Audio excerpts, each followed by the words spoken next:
advance of this recording, some people have already asked me some questions, and I'm going to include a response to those questions in what I say. And I'd like to also echo Scott's gratitude expressed to the sponsors of today's event, because really you would not be able to do the things that you want to do for people with dementia if it wasn't for the kindness of strangers, the kindness of businesses helping with this. We wish we lived in a world where dementia was actually funded and looked after the way any other chronic illness was. But across the world, it's clearly the case that that's not happening. And that's why the care of people with dementia seems quite often to fall on the shoulders more of people who are carers themselves. And there are a lot of worries that people have. This is not my first trip to York. I've been on a couple of occasions now. Andrea Ubel has invited me to come along and meet you all and talk to you on more than one occasion. I'm so sorry that I can't travel to Canada right now in order to be with you, but isn't this fantastic that we can be together more often and more easily in our own homes? And for those of you who are listening from your own home, it may be because of your circumstances that you have to duck out partway through the presentation, but not to worry, because the recording will be made available to you afterwards. So the question really for me today was, and I was asking, you know, where do we start with this? And it's actually helped by one of the questions that was asked in advance, which was, what is the difference between dementia and Alzheimer's disease? Now, this is something I get asked all the time. And some of the confusion is partly caused by the name of organisations, great organisations like Alzheimer's Society of Canada, because these organisations, although they're called Alzheimer organisations, and it's the same all over the world, in Scotland they're called Alzheimer's Scotland, in England they're called Alzheimer's UK. Although these organisations are called Alzheimer organisations, they know about and they take an interest and support all forms of dementia. And Alzheimer's is just one form of dementia. In Alzheimer's disease, there are changes in the brain which give rise to the person going downhill over a period of time as parts of their brain cease to function with shrinkage of individual brain cells. And even if the person has a scan, you can see that the whole brain has shrunk to a certain extent with the shrinking of these millions and millions of tiny cells. The second most common form of dementia is vascular dementia. And that's the dementia which you quite often see in people who've had a stroke or who have problems with their blood supply. And in the vascular dementia, what happens is a tiny bit of the brain, which really depends on oxygen to operate properly. The oxygen's carried through the blood supply. Tiny bit of the brain has the blood supply compromised through a stroke, where there's either a little bleed in the brain or there's a little clot that stops the blood supply to that part of the brain. And that causes that part of the brain to stop working. And so that also is a form of dementia, vascular dementia. And it used to be when, I'm always saying this, but it used to be when I was training, which is a bit more than 28 years ago, people said, don't worry what it is that's causing the dementia because it's all the same. But it's actually quite important to have an idea of what's causing the dementia, because that helps you understand what you can expect for the person who's affected. So a person who has Alzheimer's disease may go downhill over a period of time, but someone with vascular dementia may have a stepwise reduction in what they're able to do, or the kind of impairments that they have as a result of their dementia. Another thing that's quite common is, it's not as common as Alzheimer's, not as common as vascular, but another form of dementia is called Lewy bodies dementia. They've all got mad names, these dementias. This one's called Lewy bodies because of the name of the scientist who found the structure that you can see in the brain when the brain's going wrong with Lewy body dementia. But the most important thing for a family carer or a person who's got Lewy body dementia themselves is to realise that in that form of dementia, there are certain precautions that you have to take that you wouldn't have to take with other forms of dementia. So for example, someone who has Lewy body dementia is really, really vulnerable if you give them some medication that's sedative, the antipsychotic medication. I've seen a lady who I went to see in a care home. She was as stiff as a board, lying in the bed. She'd completely gone downhill almost overnight. And when I asked the family about it, it turned out that just that week she'd been given some antipsychotic medication. When it was stopped, it was as if she came back to life again. And that's quite serious because the antipsychotic medication can actually accelerate the likelihood of having a stroke. So in people who've got Lewy body dementia, it's really important if you can find out that that's what it is. The other thing is the symptoms are a bit different with the different sorts of dementia. Those people I was talking about, the people with Lewy body dementia, they're much more likely to have hallucinations. And although anybody else with dementia can have, they're particularly difficult in Lewy body dementia. A person might have night terrors. What happens is the lady of the house might complain that for some reason her husband has started shouting and kicking out in the night when he's asleep. And these are things which can be explained by the dementia, the thing that's causing the dementia. So later on when we get to questions, I'm happy to take questions about the difference between different kinds of dementia. Lots of people just call everything Alzheimer's because everybody has an idea of what Alzheimer's is. But there are lots of different things that can be causing the dementia. And that's why I make the distinction between these two things. So what really is dementia?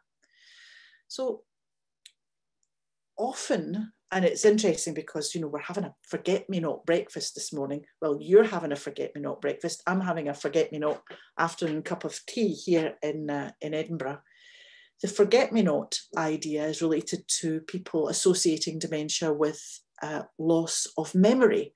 And of course, loss of memory is one of the things that happens. But there are lots of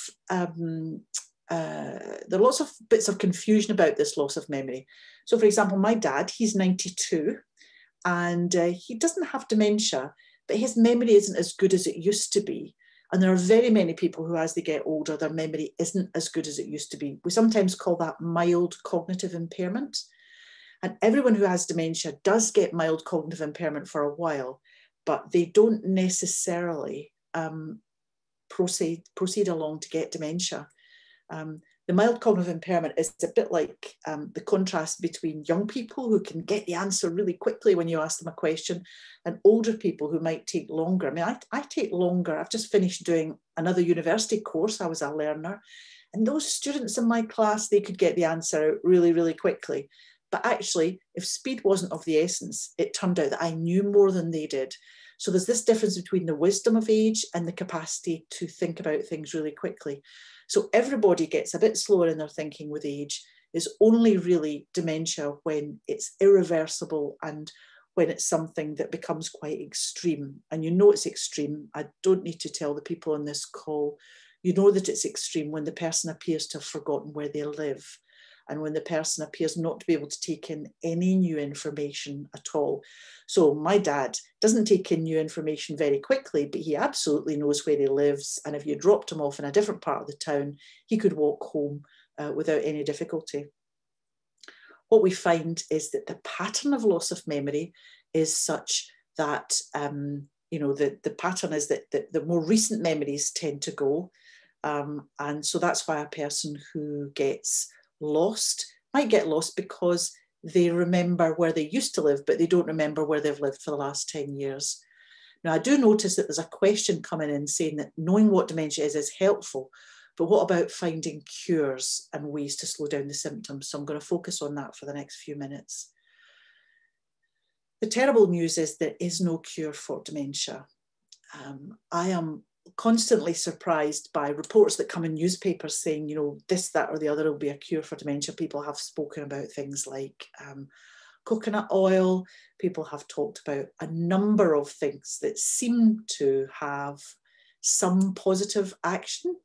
I have recently heard about a food supplement which is being advertised, which is said to slow down or cure dementia. And there really isn't any evidence for that. In the current days, we hear a lot about fake news, and I have a real concern about fake news in dementia. In terms of the medications that people are trying to produce, there are some medications for dementia. These medications mainly only work in the Alzheimer's form of dementia. That's why it's really important to know what kind of dementia it is that the person has. And they're not miracle cures. The difference between a person who has that medication and who doesn't have that medication isn't really enormous.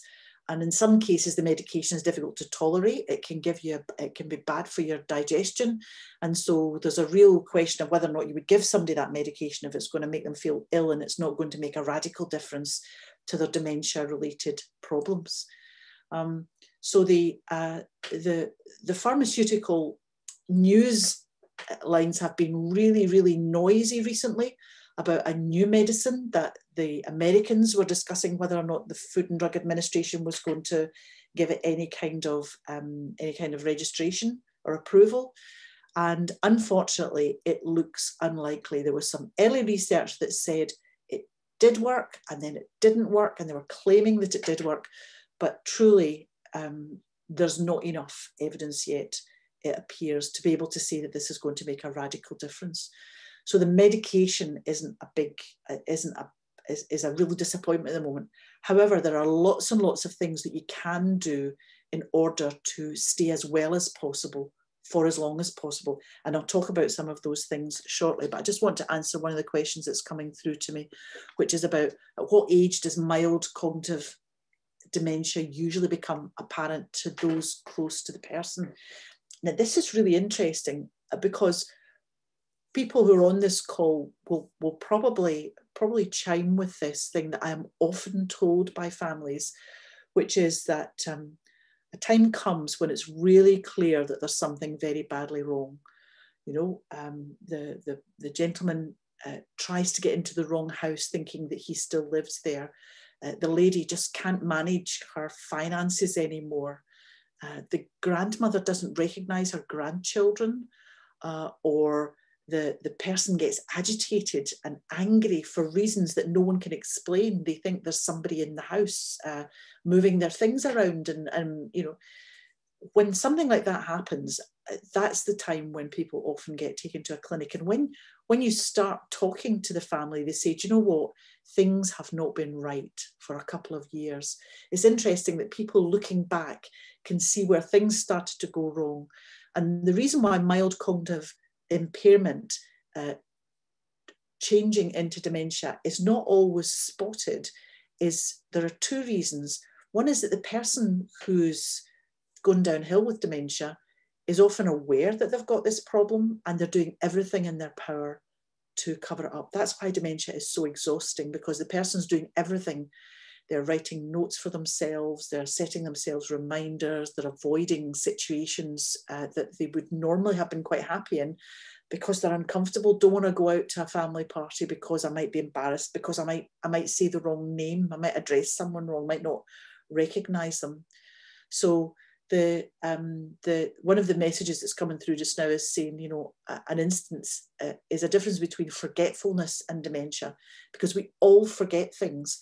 I'm a professor of dementia studies and I have one of the worst memories of anybody that I know. I don't know how I ever passed an exam. Very difficult for me to memorise things. But the difference between that and having dementia is that I have a large number of workarounds. One of my workarounds is that if I can't remember, like today, I had to be sure that I had the right time for today's meeting, and therefore I was able to check on my calendar. I was able to ask my assistant. I was getting lots of help from Carol and from colleagues at York to remind me what was happening. If I had dementia, I probably wouldn't ask. I'd probably just have forgotten that today was going to happen until it was far too late. I wouldn't have been thinking of using the props that I might have in order to help me remember things. So there's a the difference for a person with dementia is that they have difficulty. It's not so much a difficulty in remembering things as a difficulty in learning new things. One example that I quite often give is when nurses get frustrated and they say, you know, Mrs. Smith is in this bed in the hospital and she keeps shouting for me all the time. And she's asking for the nurse, why doesn't she just ring the call bell? And the key question is, you tell Mrs. Smith that she can use the call bell, But because that's not something that she's used ever before, or she hasn't used very often, she won't learn that she can use the call bell, and therefore she does the most common thing that she would normally do. So it's not so much about forgetting, it's about a difficulty in picking up new information. So recent information goes by the board. So I was really asked to speak about dementia in the time of COVID. So I must just say a few words about COVID just now. This is the worst thing that's happened to us that I can remember. COVID is a worldwide pandemic. And the way it began was just awful, because certainly I can tell you the story about what happened in the UK. I'm just making a note of another question that's coming through. What happened in the UK was we had a large number of old people who were in acute hospitals who were moved very swiftly into long-term care facilities in order to free up the hospitals. That meant that very many of those people were moved without ever having had a test to see whether or not they were COVID positive. And when they went into those care homes, they actually carried the COVID into the care homes, and a lot of vulnerable people died. The majority of people who died of COVID in the first wave were people who died in care homes. And so the care homes became very nervous about anybody coming in, and in particular, there's not a lot you can do about staff coming in, because you need to have staff, and testing was introduced as soon as testing was available in this country. But one thing that became very quickly limited straight away was visiting by families, because there was an assumption from the policymakers that family visiting was not essential. And this was completely wrong, because family visitors are part of the care for people with dementia. It's only the family visitor who's really able to tell whether or not, I would be able to tell whether or not my dad was confused about where he was born or what he did in the army. I know this about him. I would be able to reassure him about whether or not people were alive or dead or who was around. There are lots of things a family can do that care staff do very well in many cases, but they do rely on families for that sort of thing. So policies that said that the person with dementia couldn't have visits because of the risk of infection were completely misplaced policies. They were wrong policies. Because it became quite clear that significant numbers of people with dementia in care facilities were starting to fade, and in some cases turn their faces to the wall and die because they weren't getting access to the people that they loved. So that the risk of the mental health problems of COVID restrictions were not balanced against the risks of infection, because very many people who were old in care homes got COVID and survived and are still living very well.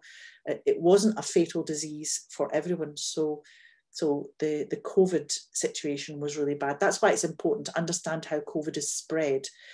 It's spread by aerosol in the air. I'm alone in this room. No one else comes into this room, which is my office. And therefore, I know the only person who can bring that aerosol into this room is me. And if I want to make sure that it's clear, I can open all the windows and have complete change of air in the office. Another way in which it's spread is by spit. So as I speak, there are droplets that come out. If I cough and shout, even more droplets, and they can land on surfaces. And if someone came into my room and touched the surface and I was infected, then that's a way in which they could spread. And also it's spread by touch. So if I touch the COVID and or any of the virus on the surface and I touch my eyes or my mouth or my nose, then there's a danger that it can spread. So it's really, really difficult to catch COVID if you are using all the important things like wearing a mask, washing your hands, not touching your face, not touching surfaces, keeping surfaces clean. So any rules about visiting that appear to be over-egging these dangers really are actually presenting more dangers to people with dementia. So the next question I'm being asked here is the question about how you settle a person who's anxious and nervous. And another question here, which is about caregivers and family members who are dealing with mental health issues as a result of COVID. In my book, I try to explain why it is people with dementia get anxious and nervous. And one way of helping yourself to understand it is to place yourself in their shoes.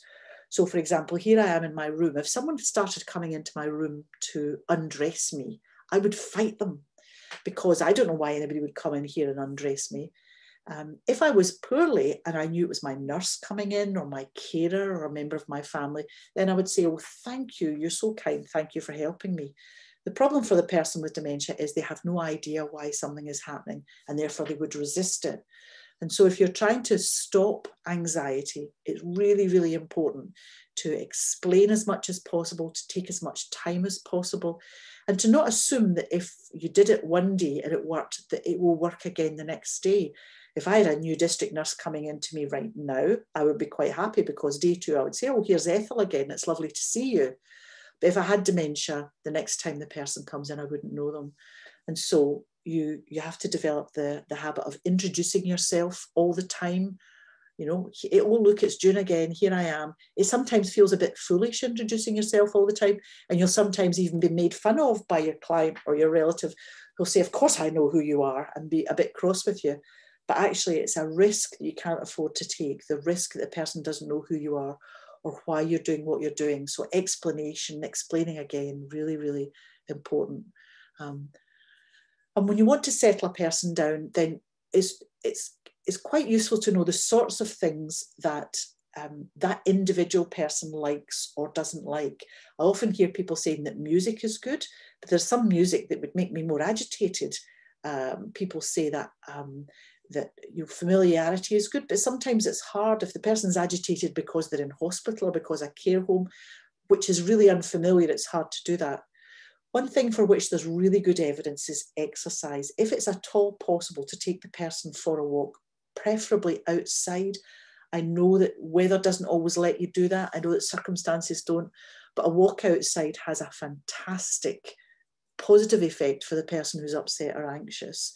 Another thing that really works well is a distraction, and a marvelous distraction is an animal or even a fake animal. There's a wonderful little video which I will share with the organisers afterwards to show you. And this is a video actually of my father's cousin. I had no idea it was my father's cousin when it appeared in the newspapers here in Scotland. And she just died a week or so ago, but she was a 92-year-old lady in a care home who was presented with a doll, a very lifelike doll that looked like a child. And Rena was so excited about this baby. And she was even making fun of the care staff, saying, is this your baby? Is this your baby? Wait till your father sees it. He's going to say that we should have one as well. It's such a funny, heartening thing. And who would have known that something like a doll would help a person settle down? But obviously having children into play is not going to work in COVID times. Having animals in, there will be restrictions. And so there are things that you can do that might be some form of distraction. But don't get me wrong, I know this is very, very hard. One thing that I like to do is to have letters that people can write and that people can read.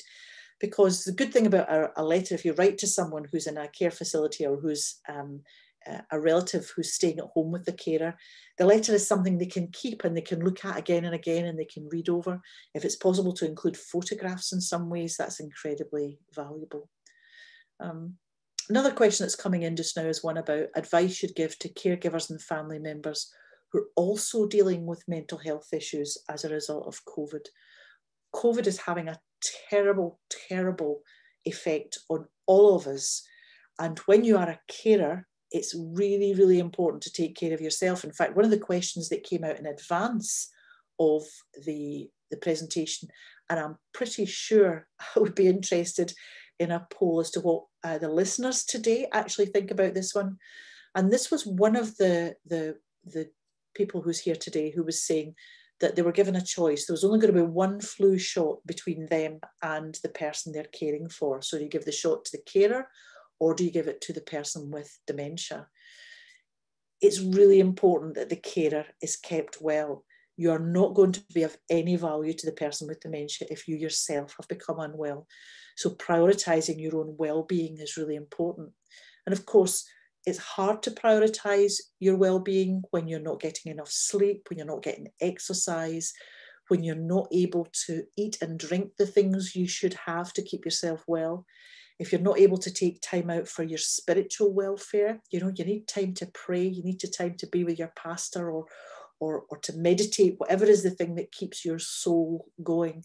So advice for caregivers who are dealing with mental health issues is, number one, prioritize yourself. Number two, ask for help from other people. I quite often meet people who've got a friend or a neighbour, somebody at their church who's affected by dementia, and they literally don't know what to do to help. In fact, they sometimes offer to do things, and what they're offering to do is something that's clearly not going to be valued. It's not what the person wants. So it's really important for you, if you are the carer, to make sure that you grab every offer of help that comes, but be really clear with those people what it is you would want them to do. Ask them for the thing that would make a difference. Say, if you would like them to make a regular telephone call to the person you're caring for, ask them to do that. Tell them when it would be most useful for you for them to do it and how you want them to do it. And depending on how serious your own mental health issue is, it's really important that you're in touch with your doctor. It's really important that you look after yourself and make sure you're following medical advice. So I realise that that's the sort of question that has come through to me that is going to be really difficult to discuss in front of other people. So I would be very happy to talk about that online by email. You will have my email address at the end of this. But the other thing to realise, of course, is that I'm far, far away in Scotland, and I can talk in generalities, but your colleagues at the York Alzheimer organisation, your colleagues there will know what help is local. And talking to friends and families about what help is available is really important too, because with the best will in the world, some of the services that are available to you will be really good, and some of them will be ordinary, and some of them might be under par. So it's important that you get a kind of message from other people round about that lets you know who is good round about, who's helpful, and who really can make a difference. So how can you support someone who is in pain with dementia is one of the questions that has come up here that I want to answer. And it actually links to that previous question, which is how do you settle somebody with dementia who becomes agitated? And people with dementia are not children. I get uncomfortable when people talk about a second childhood for a person with dementia. I really don't think of it as a second childhood. The people who are affected are adults, absolutely. But there is something that those of us who know about looking after children, there are some tricks and tips that you can learn from there that really help for the person with dementia. Because the communication problem in dementia is sometimes described as people say, no, they don't know how to communicate anymore. It's not that something has happened to them, it's something has happened to us. We don't know how to understand the person anymore. And so when the person is agitated and upset, they're communicating very clearly that there is a problem. Our difficulty is that we don't understand what the problem is. And when you think about a child, when a child who hasn't learned how to speak cries and is upset, most parents have got a wee checklist of what they look at. You know, are they hungry? Is something hurting them? Are they tired? Are they bored? Do they need a distraction? You know, when someone with dementia is agitated, it's important to go through your own checklist from what you know about that person to see if there's anything that is going to help.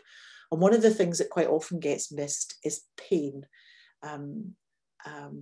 We know that very many people with dementia are older, sometimes very old, and age doesn't come alone. My dad's always telling me this. He says, oh, age doesn't come alone, as he, you know, creaks in and out of his chair. And many of the conditions that older people have are conditions that are painful, but they perhaps lose the capacity to remember to take their pain medication. They lose the capacity to really indicate to you that this situation has got worse. And so reading whether or not the person has pain is quite important. So if your person with dementia who you care about is in a care facility and they appear to be agitated and the care workers are thinking that perhaps they would like to give this person some sedative because they're a little bit agitated, it's really important to check whether or not they have a painful condition, whether or not pain medication is given. I went to visit an old lady in a care home once, and she was really causing chaos, and she was really obviously not a happy person at all. And we went through all the usual conversation about how we could make things better. And one of the questions I asked was, does she have anything prescribed for her for pain? And they said, oh yes, she's on, and they listed the things she was on for pain. And it was only as I was about to leave the room, this is a mistake I made once, and I've not made this mistake again.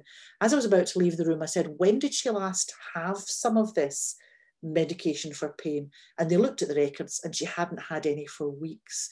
So don't just take the answer that, oh yes, she's been prescribed some paracetamol or whatever is the equivalent in that particular care facility.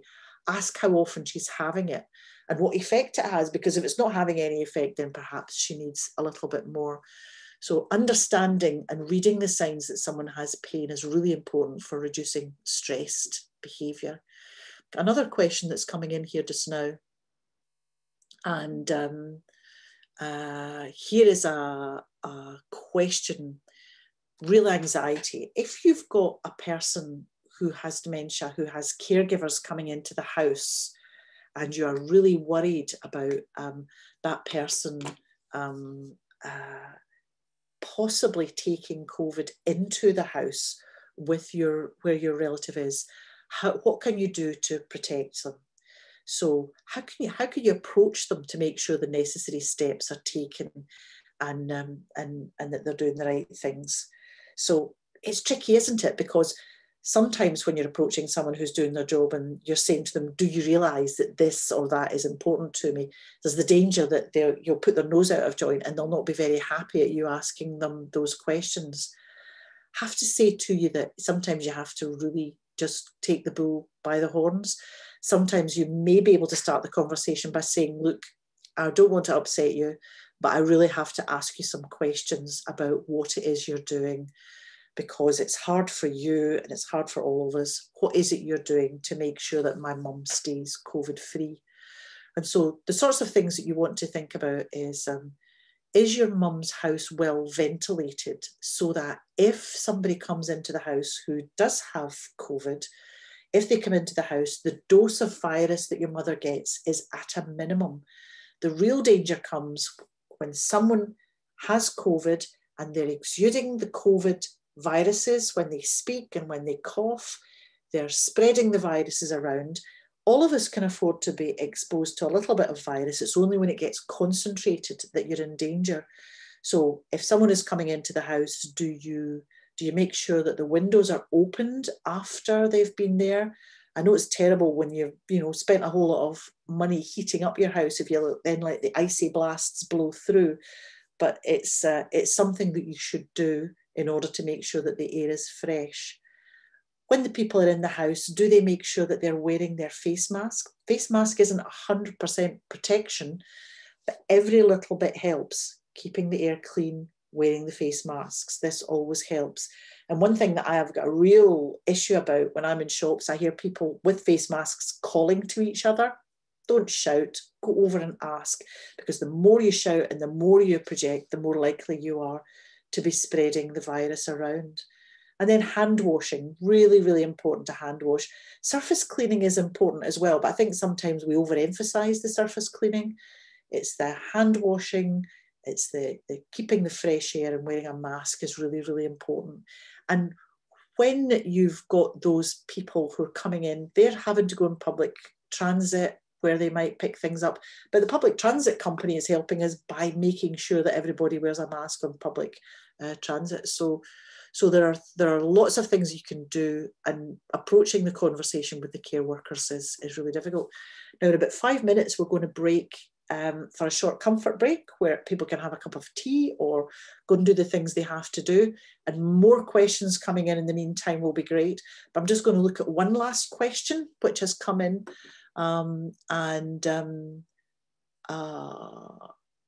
This is great. This is someone who's actually describing how their dementia symptoms in their 90-year-old dad has actually been relieved to an extent, and he's getting so much better. So this, I love this story, because although there's no cure for dementia, there are lots of lifestyle things that you can do that will help the person stay well. So some of the contributing factors have been removed, and I want to know what those contributing factors are. I'll be able to talk about some general factors that contribute to making dementia appear worse. He's doing regular children exercise books. That's great. You get some great books in the supermarkets with arithmetic tests and things. Family members call him according to a schedule, and he's got something to look forward to. I can't begin to tell you how brilliant that is, and how many families I know that have real difficulty organising a schedule, because perhaps some family members don't realise how important routine is for the person with dementia. And he can do daily self-care with his wife present, but he needs more to fill his day. So how else can we help people to fill their long days during COVID? Well, I know that the Alzheimer's Society of York have got some things that are available for people. And these are things which they can email to you. And it would include, for example, one that I watched earlier today was a lovely lady who's singing along with her guitar, singing familiar songs. So the fact that that's something that is relevant and new and that you can use at the time of day when it suits your person better is something that is really good. So check that out on the Alzheimer York website. But helping people to fill the long day is a considerable issue. Other people can help you by making phone calls. They can help you by sending letters that can be read out. They can help you by suggesting DVDs that you can watch, sometimes watching the same film over and over. People can really enjoy that. But the secret to filling the day is knowing the person really well and knowing what it is that makes a big difference. Now we're coming really close to that time. Carol's going to send me a message in a minute to tell me that I've got to be quiet. I'm really hoping that more questions will come through in the next couple of minutes and during this 10-minute break.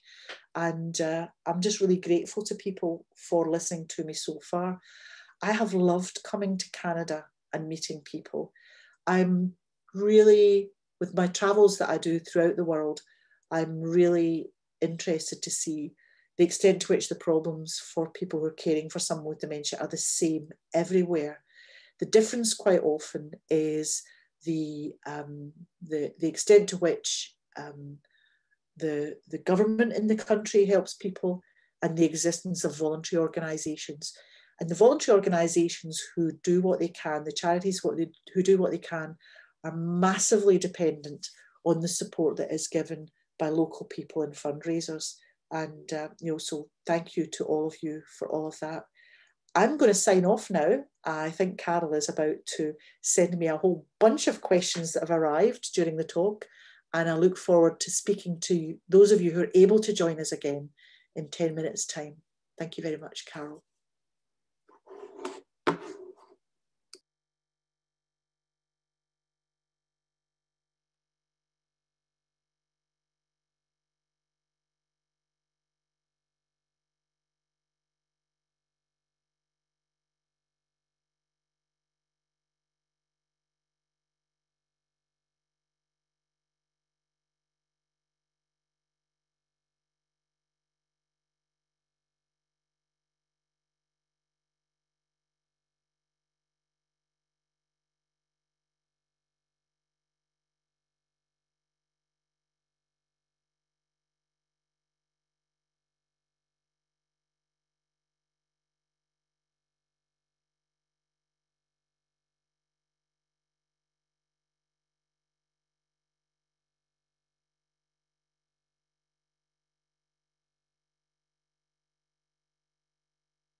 Well,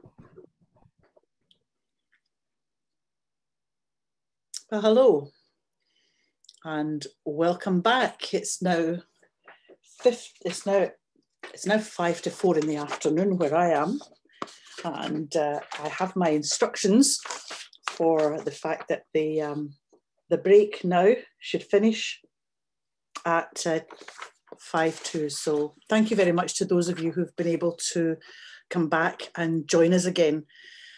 I've had such a lot of brilliant questions coming in during this break, and so I'm just going to plough straight through them. I'll start with them in the order in which they have been, if they've been coming in.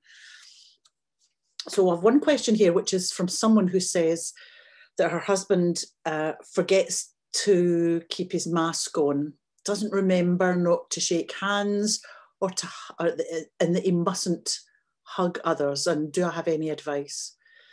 So I think with this, it really depends on where you are and who else is in the area, and also whether or not you know that people are COVID positive. I mean, a man without a mask who is touching other people in a public place is going to be a hazard to himself. If you know that your husband is COVID negative and he is hugging people who are possibly COVID positive, then he's putting himself at risk. If you're in your own home and you're in a bubble with other people who you know don't have any symptoms and are COVID negative, then you probably don't have to worry too much about this.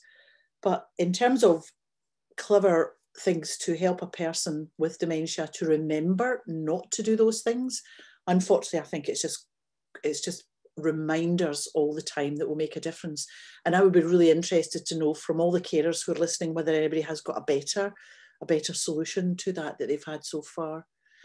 The next question is about a 90-year-old mother-in-law who feels as if she wants to give up. So what should you say or do when someone feels like they're giving up? It certainly is the case that people who are living with dementia can also suffer from clinical depression. And the research that's been done, there's particular research which I remember from a few years ago. I will look it up again for the wash up later. It is the case that people with dementia can benefit from the usual depression treatments that people have, and that includes little talking interventions and also from medication. It is possible for people to benefit from that. So you mustn't assume that just because the person's got dementia, they don't have another mental health problem and that they're beyond being cared for that mental health problem. People do express despair, and it's awful to be with someone who is completely beyond consolation. It really does make you feel very, very unwell yourself. So it's really important that whoever it is that is associated with this 90-year-old lady needs to make sure they take care for themselves and to understand that the feeling that they're expressing is what they're feeling in that moment, but they may well be able to be distracted for relatively short periods of time from how they're feeling. So the next question I've got here is one about, should we correct people or distract them? And the classic example that's given here is one that I hear about a lot of time, is that people expecting, for example, their long dead parents to be there, and insights on how to distract. It absolutely is bad practice to contradict people with dementia. There is absolutely no benefit in contradicting the person with dementia, because even if you did manage to persuade the person that her mum was dead already and had been dead for 30 years, she's going to need to be told that again 10 minutes later. And so you're going to be using a lot of energy for something that makes no difference. And there's also the danger that if they do correct her and she suddenly realises that her mum is dead, she's going to be so distressed that she's going to go through all the grieving that perhaps she went through all those years ago. Grieving is something that comes in phases, and it becomes less painful over time, perhaps.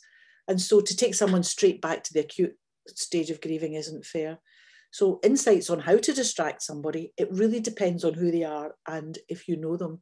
But certainly I find that when I'm talking to someone who is speaking about someone who is dead, I find that changing the conversation to talking about them is really helpful. So rather than saying, no, your mother is dead and is not going to visit you and is not waiting for you, it's much better to say, your family know that you're here. Everybody knows that you're here, and tell me about your mother, you know, and you can ask, and they can get pleasure from talking about their mother. And that's I find quite a helpful way of distracting people. There's another brilliant idea here that I can't believe that I didn't mention this before. Someone telling us that they created a photo book of family portraits and gatherings. These things used to be so complicated to do, but now with Facebook and with companies online, it's so easy to create a physical book with all your old pictures in. And even if your pictures are paper ones, you can take a picture of them with your smartphone and upload them onto these.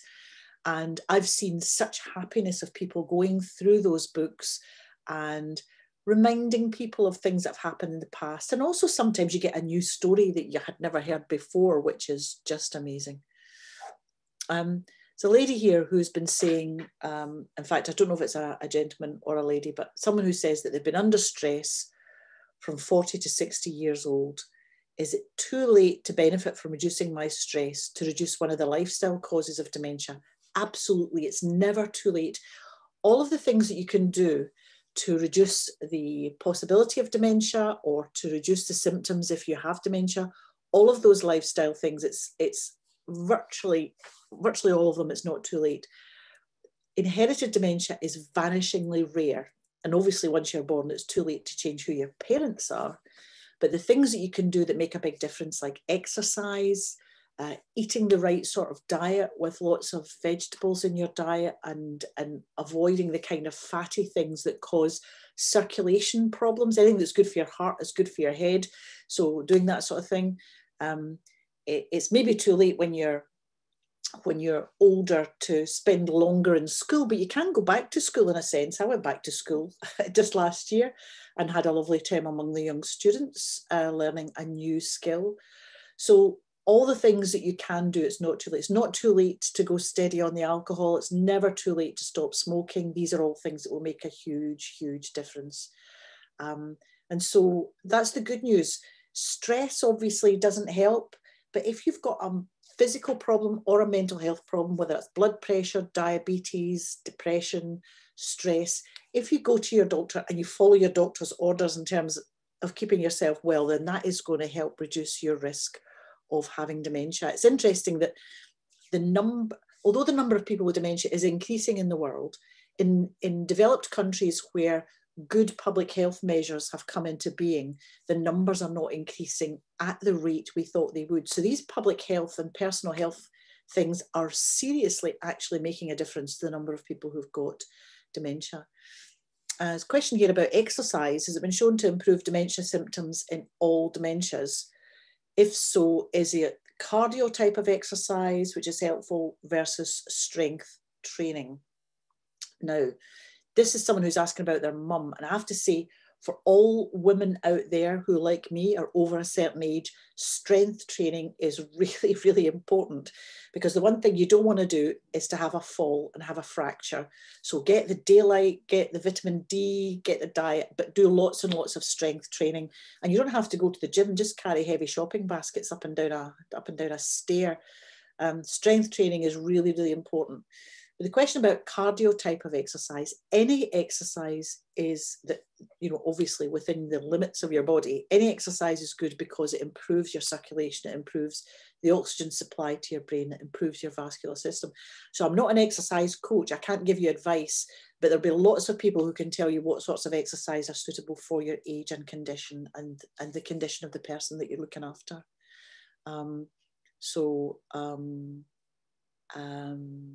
Next question here is about loops of confusion.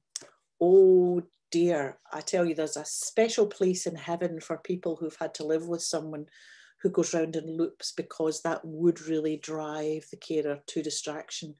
There's a thing that they call scientifically repetitive vocalization, when the person just keeps saying the same thing over and over again. And unfortunately, repetitive vocalization is one of the things for which there seems to be not a lot we can do with the person who has dementia. The surviving repetitive vocalization is more about learning how to deal with that yourself. And the example that I quite often give is my grandpa used to sit in the chair all the time reading the racing newspaper, and my granny used to talk to him all the time, and I knew for a fact, even from my earliest age, that he wasn't listening. She would rabbit on and on and on, and my grandpa would go, aye, aye, aha, aha, and we knew he wasn't listening. And we know that teenagers do this as well. How often are you going on at your teenage relative and they're going, yeah, yeah, yeah, and you know they're not listening.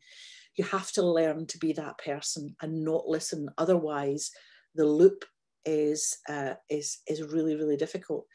So if the person is fixated on doing something that is unhelpful, like going to visit their mother or something else, then distraction is the best thing to get them out of that particular loop. But if it's just repetitive vocalization, wanting to tell you the same story over and over again, the thing to do is do something yourself. I'm going to have to speed up with these questions because they're coming in fast and thick. With my sister's dementia, there were no signs from a CT scan. Should there be? There often are signs with a CT scan, but I know of people who've really absolutely clinically got dementia, but they had been told that the CT scan didn't show anything. So the dementia is about the symptoms. It's about the capacity to live and the problems you have with daily living. And if the scan doesn't show anything, that doesn't change the reality of what the person is living with. So it may be that these changes will show up later. Any way we can slow down or prevent dementia, I think we've hinted on that. And that's doing all the things. Anything that's good for your heart is good for your head. Keeping people in education for longer. These are important. Actually, in the book, there are 10 hints for staying as well as possible and for avoiding dementia. There's a key question here about if you suspect someone has dementia, but they can't get an in-person assessment and they can't get government help. I really refer that one back to the Alzheimer's Society of York. I was in court just 2 weeks ago with a gentleman who has not been assessed, has not been diagnosed with dementia.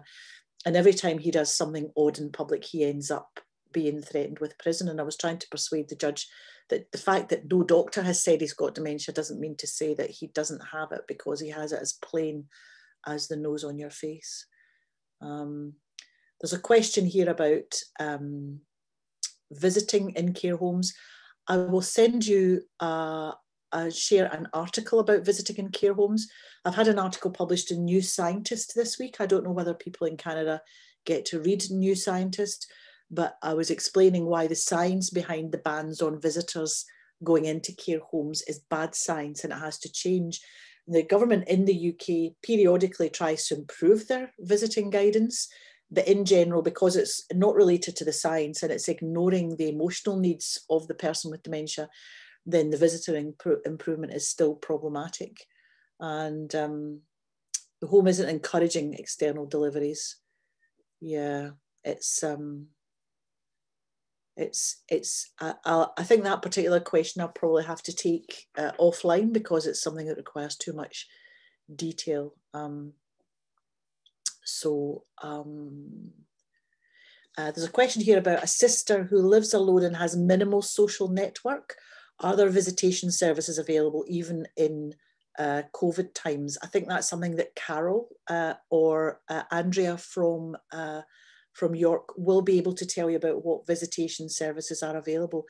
They've certainly gone downhill in the UK. The situation is really very serious. And so a caregiver in a care home is asking suggestions, ways in which we can involve family who may not be permitted to visit. So here are some of the things you can do. Use the assistive technology you've got as much as possible. Facebook, FaceTime, telephone calls.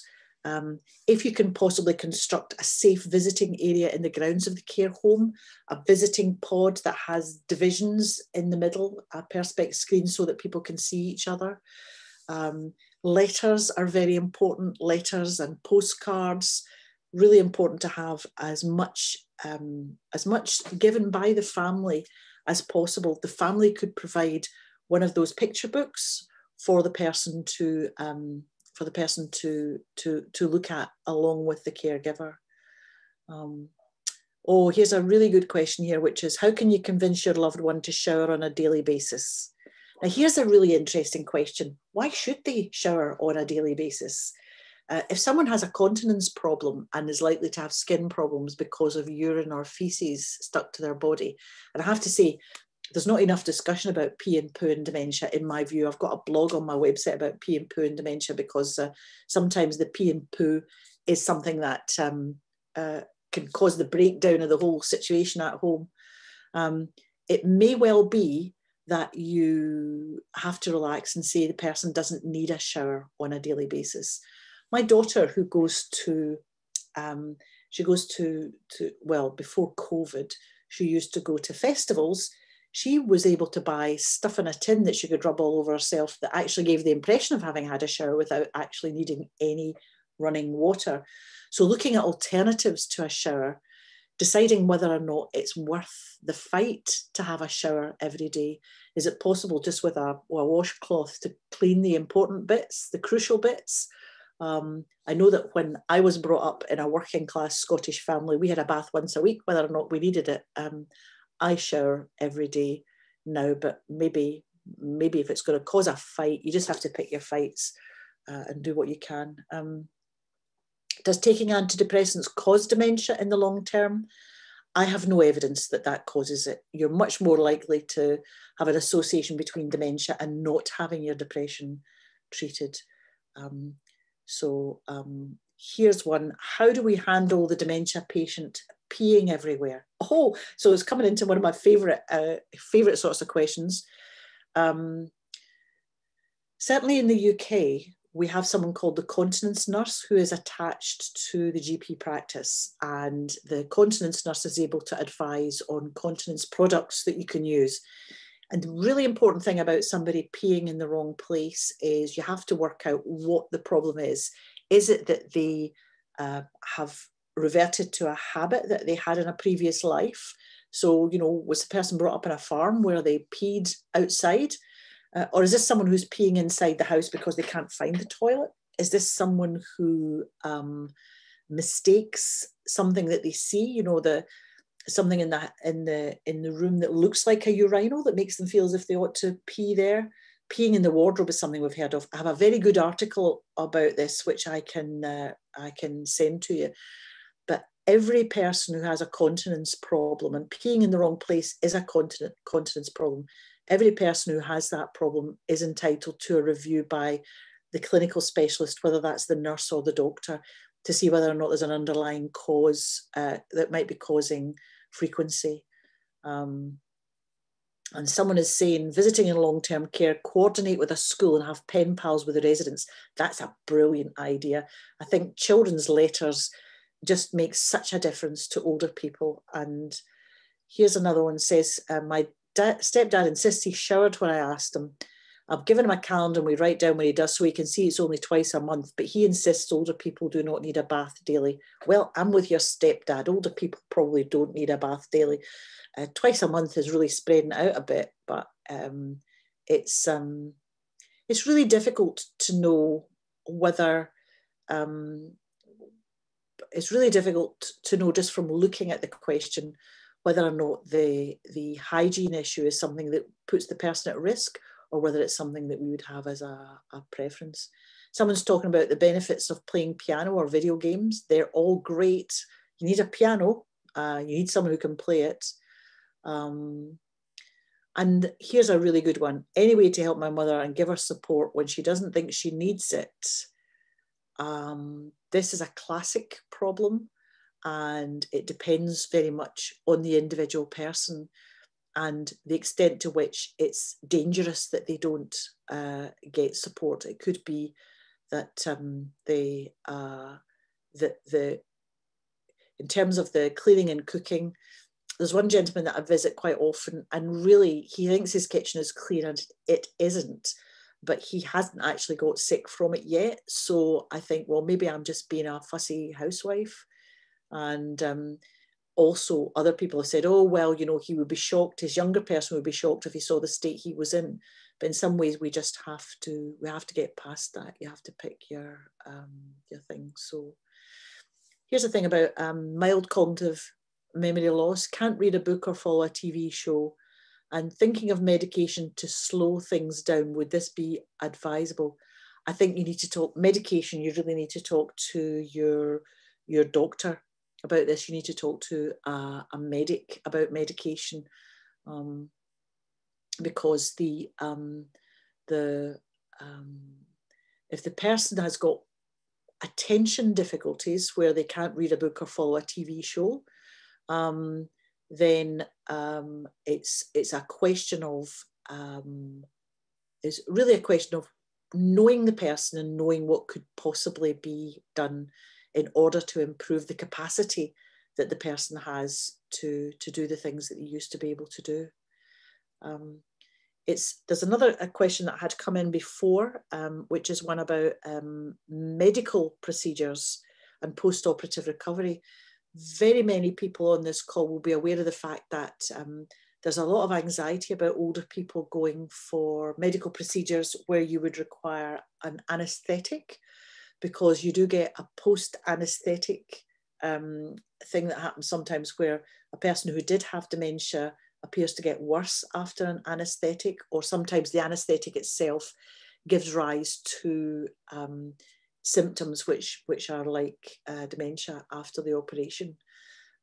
It's one of the risks that has to be discussed with the surgeon and the anaesthetist when you're considering doing a surgical procedure. There are very many surgical procedures that can be done with a local anaesthetic in order to avoid the full anaesthetic, which carries those risks. But obviously not all procedures are able to be done under local anaesthetic. As with any other issue of anxiety or difficulty with a person with dementia, communication is massively important. And that's why when someone with dementia is in hospital, it's vital that family are given maximum access. There is a campaign in the UK called the Johns campaign, named after the Uncle John of the family who started this campaign. And the Johns campaign is campaigning to make it the case that people with dementia in acute hospitals can have the same access to their families that a child would have to its family in hospital. We all know that it would be just completely unacceptable for a child to be in hospital and for the family not to be allowed 24-hour access. The John campaign was making a case for this being permissible for people with dementia. And of course, that has gone downhill rather badly during the COVID crisis. And we're seeing the effect of not having that kind of family contact, because mortality and morbidity has gone up. In care homes where visiting has not been possible, there have not only been deaths from COVID, but deaths from COVID responses. The COVID responses including a massive reduction in the activities for the person with dementia, and of course, in some cases, almost complete bans. The government policies that suggest that the situation is being improved are, well, I'm trying to think of a polite word to describe them. The government policies include one in Scotland where there's a whole list of things that look really positive about allowing visiting, but the subtext is that the care home has to have been COVID-free for 28 days. And that's very hard to do because the availability of testing is problematic. So the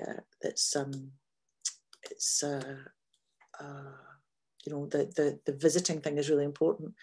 I've had a little footnote here from someone saying, unfortunately, my loved one has also stopped wearing undergarments. Well, you're on your own with that one.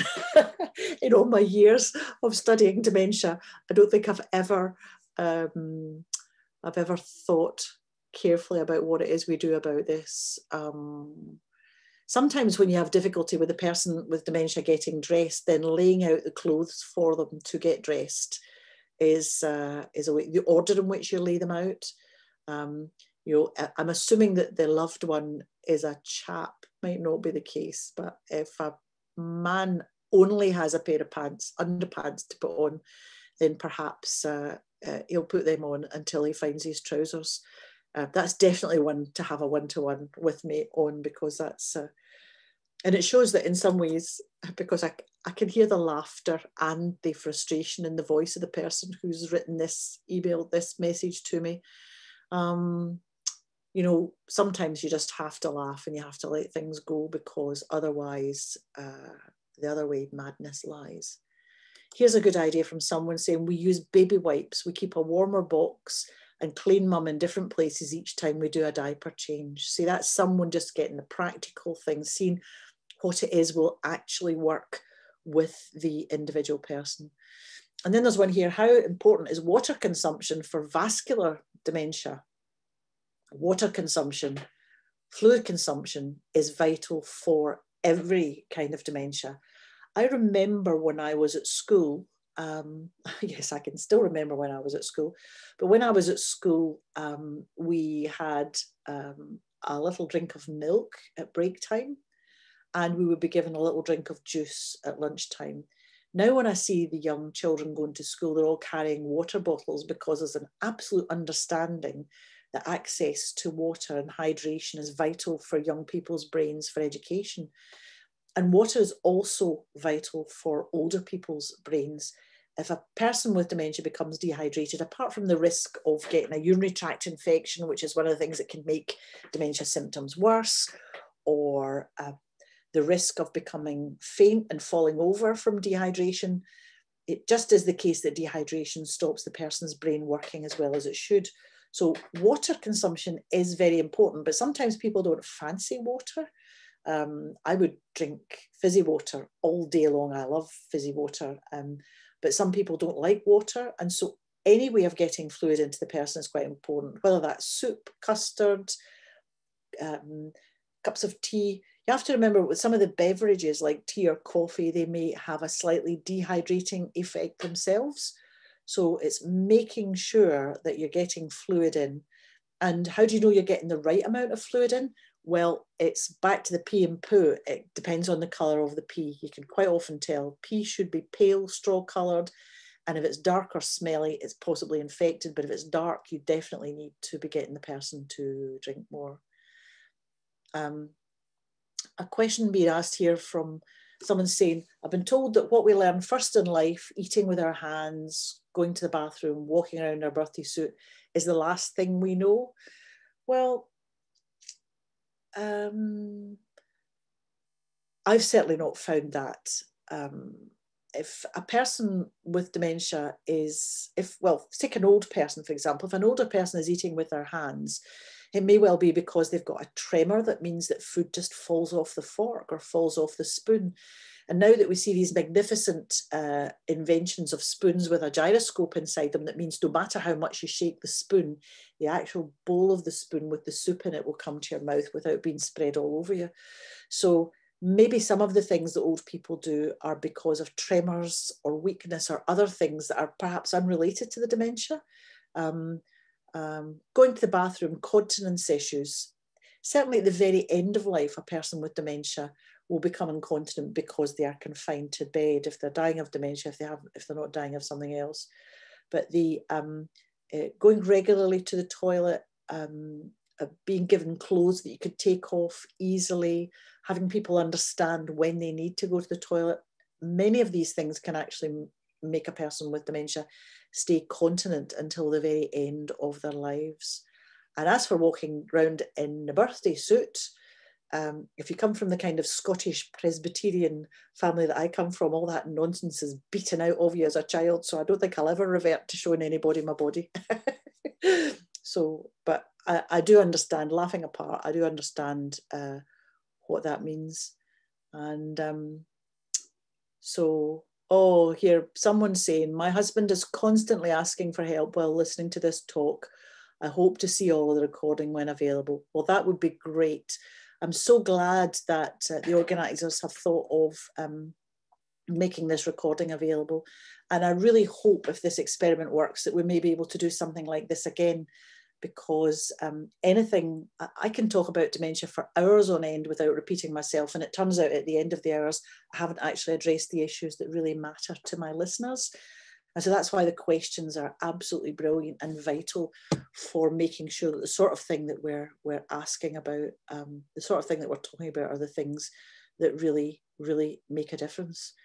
The people who are listening here who have someone with dementia, either at home or in a facility who they have to visit, this is a really, really tough thing that you're doing, and it's a wonderful thing you're doing for that person by staying attentive and doing what you can. Because the theme was about having, taking care of people with dementia at a time of COVID, it's important to realise that a lot of the great progress that we have made in caring for people with dementia, I gave the example of open visiting in hospitals and care facilities, understanding the importance of relatives and the role of relatives. A lot of those things appear to have gone backwards. And I think that illustrates that they were the right things to have done, because in going backwards, we've seen an increase in the number of people being poorly and the number of people dying in care homes and dying in facilities. But the one thing that we haven't seen a lot of is increase in support for the people who care for the people with dementia, the family people. And I'm often asked what would be the most crucial things for them to have. And it's the same for COVID as for dementia. The first most important thing is to understand what dementia is and what it does, so that you can really tell whether your person, for example, who's refusing to wear underpants, you can really tell whether that's just them or whether that's something that could be explained by the dementia. If the person is depressed and wants to give up, is that them or is that dementia? Is there something you can do about it? And the second most important thing is to be at peace with what you can do as a carer and not worry about the things you can't do. You're the only judge of what you're doing, and you're doing your best. If you understand dementia and you understand what you can do, that's it. And then, of course, there's reaching out to other people. Of course, there's a wonderful organisation here that can help you, but make sure you reach out to other people and tell them what you really want, and make demands on your family. If you have got, if you've got grown-up sons, make demands on them. Quite often they just don't know what's wanted. So thanks ever so much for listening. I've had a great time, and I'm going to silence myself, which is something that other people can't do, because I think probably Scott and Carol want to wrap up now. Well, that's great. Thank you, Professor Andrews, for your informative presentation and for answering all the great questions by our guests. We're grateful for you for spending your Saturday afternoon with us. So thank you very much. And to everyone at home, on behalf of the Alzheimer's Society of York Region, I also want to thank you for joining us today at our Forget Me Not breakfast. You will receive a survey shortly asking your opinion about this session. And everyone who completes the survey will be entered into a draw to win one of 10 copies of Professor Andrews' book, When Someone You Know Has Dementia. And if you'd like to make a donation, please visit the Alzheimer's Society of York website. It's at alzheimer-york.com, and hit the donate button now. You're online. This year, like many other charities, we've been hard hit by COVID-19, and so any extra help that you can provide is greatly appreciated. So thank you very much for that. That's it for us. Thank you for joining us, and please stay safe. Thanks so much, and have a great day. Bye-bye.